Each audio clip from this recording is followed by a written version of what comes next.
Bonjour à tous et bienvenue à cette vidéo du nettoyage du NACA. Elle fait un peu la suite de la précédente vidéo vue la semaine dernière qui traite du nettoyage des armes en général et là ce sera l'occasion de l'appliquer à l'AK. On passera tout en revue, donc installez-vous confortablement et c'est parti. Tout d'abord, on commence par installer son plan de travail confortablement. On bénit les distributeurs de publicité qui ne respectent pas l'étiquette stop pub sur la boîte aux lettres et on réutilise ces vils tracts comme imbibeurs de pétrole et d'huile.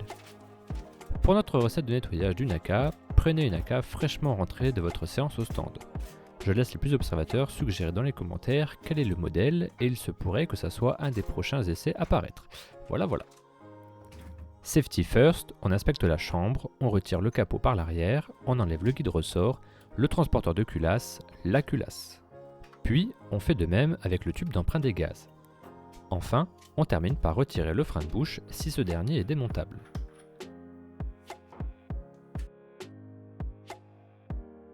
On met son bac en plastique, on le remplit de pétrole et on va pouvoir commencer. Un point que j'ai peut-être oublié d'aborder dans la précédente vidéo, c'est les produits particuliers type déplombant. En fait, c'est un peu la même chose qu'avec les huiles spécifiques ARM ou le WD-40, je dis pas que c'est pas efficace, mais personnellement, je n'en utilise pas car trop cher à l'usage face à l'huile de coude. Alors, personnellement, je commence par utiliser le pétrole encore propre pour la culasse et son transporteur. Vous verrez à la fin de la vidéo que ce n'aura plus du tout la même couleur. Ici, l'arme a tiré environ 150 cartouches, de la manufacturée, c'est un peu sale mais ça va. Je commence toujours par nettoyer à la brosse à dents et n'utilise la brosse métallique que si vraiment c'est nécessaire. Sur une AK, l'extrémité du piston étant en contact direct avec l'empreinte de gaz, c'est souvent la pièce la plus sale. Et on y va autant qu'on peut, mais je suis de l'avis que ce n'est pas nécessaire de la rendre aussi brillante qu'au déballage. Certains tireurs utilisent des produits abrasifs pour retrouver un état neuf. Personnellement, je le déconseille, à force ça risque de retirer de la matière et en vrai si ça reste un peu gris, c'est pas grave, fonctionnellement parlant. Au moment où le sopalin revient blanc, sans trace noire, vous pouvez vous arrêter. On nettoie bien les guides, le passage de la tête de culasse et le trou du guide ressort.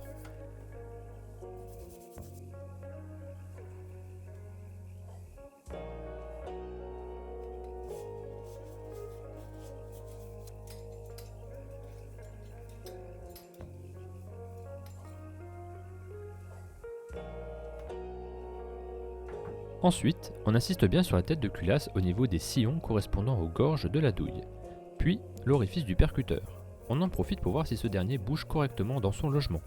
Si on secoue une culasse d'AK et que le percuteur, qui est flottant, reste bloqué en tête ou en arrière, on démonte pour nettoyage. Là, ici, j'ai dû utiliser la brosse métallique pour un dépôt de carbone récalcitrant. Le guide ressort et le ressort de rappel sont rarement sales, on passe quand même un petit coup.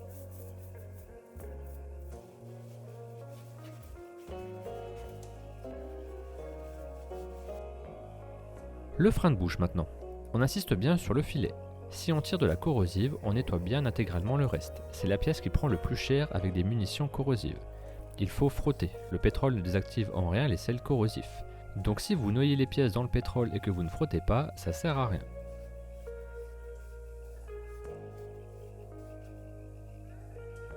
Passons à l'emprunt des gaz. Personnellement, j'utilise des kits pour armes de poing. Des kits pour 9 mm ou 45 ACP, ça marche bien. On nettoie bien le tube et on le sèche au sopalin.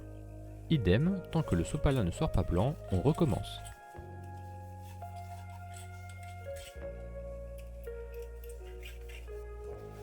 Un coup sur le capot, particulièrement la zone correspondant à la sortie de chambre. Après le frein de bouche, on s'attaque au filet du canon, enfin de la pièce qui porte le filet, le guidon et l'emprunt des gaz car le canon n'est pas fileté. Brosse métallique si nécessaire. Au niveau de la carcasse de l'arme, on fait le petit tunnel du piston sous la hausse, puis à la brosse, on passe bien sur les guides du transporteur de culasse, sur l'entrée de la chambre et les petits ergots servant d'appui à la tête de culasse pour le verrouillage. On passe un coup général, on laisse un peu s'égoutter dans le bac et on sèche au sopalin. Si on a tiré de la munition corrosive, on s'attarde bien sur les petits recoins, la zone où se verrouille le chargeur, l'arrière du boîtier, etc.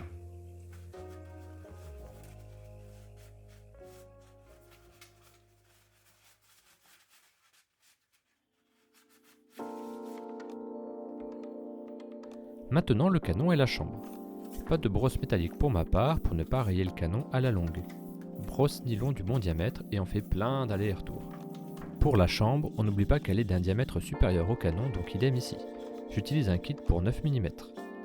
Pour moi, qu'on passe la baguette de nettoyage du canon par la chambre ou la bouche n'a pas d'importance puisqu'in fine, ça doit être aussi propre des deux côtés.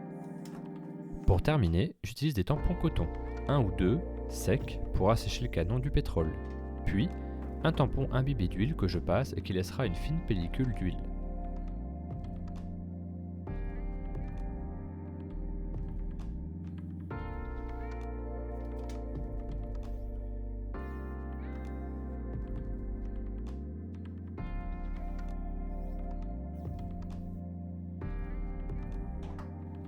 Passons au remontage. On commence par le tube d'emprunt des gaz qui se remonte à l'inverse du démontage, pas de souci.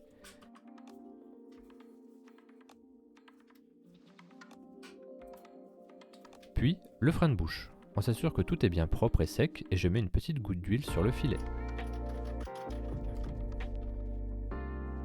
Transporteur de culasse et culasse. Je mets un peu d'huile dans le sillon de guidage, le trou de rotation de la culasse, les guides, un peu dans le trou du guide-ressort et c'est tout. Pas besoin de noyer dans l'huile. On remet la tête de culasse jusqu'à ce qu'elle soit embutée vers l'avant.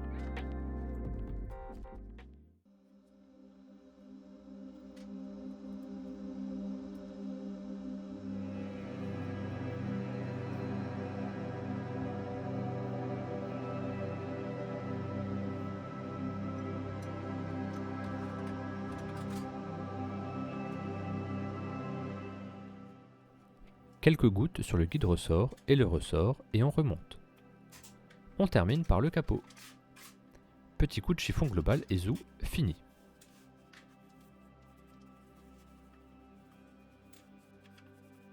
Haha non, c'était un piège, on n'oublie pas ses chargeurs.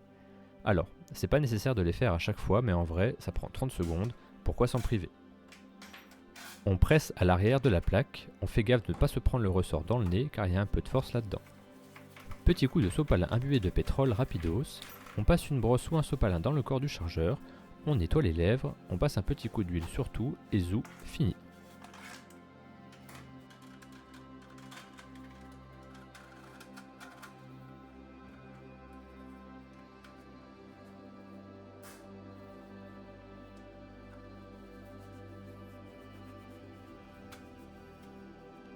On fait place nette, on filtre son pétrole pour le réutiliser avec un filtre à café.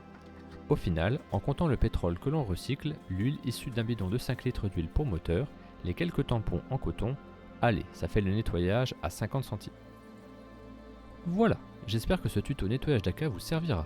Comme dit dans la vidéo sur le nettoyage en général, ça reste subjectif, prenez ce qui vous semble intéressant pour vous, n'hésitez pas à recouper avec d'autres tireurs et on se revoit bientôt pour un nouvel essai. A bientôt!